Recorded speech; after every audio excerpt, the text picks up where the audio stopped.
So I figured out this secret real estate technique that helped me retire in just 5 years. What's really cool about this technique is it's not just about how you can build wealth, but it's how we can collectively redirect wealth away from Wall Street back into our communities. Stick with me, I'm going to teach you how we can redesign capitalism so that it works for more of us. This will decentralize wealth away from the billionaire class back into our communities. Okay, so most of us believe in order to buy a home, we're going to need to get a bank loan. And usually the buyer gets a bank loan in order to pay the seller at closing.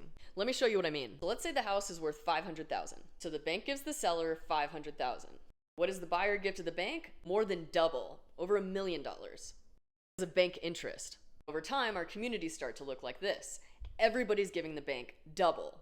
But what if I told you that you didn't need a bank loan to buy a home? What if those hundreds of thousands of dollars didn't go to the bank, but they went to your neighbor down the street instead?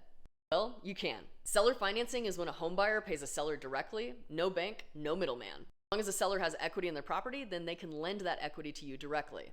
What I did is I partnered with people who own their properties for a long time. I became the lender and I became the property manager. I took care of the tenants and they got mailbox money. And over time, I built enough cash flow for them and me to retire. You see, through seller financing, we can create financial ecosystems that keep wealth flowing in our communities instead of being siphoned off to big banks. So if you want to learn how to build wealth like this with your community, then write freedom in the comments and I'll share my free guide on how to get started. Write freedom in the comments because we don't need banks. We can bank on our neighbors instead.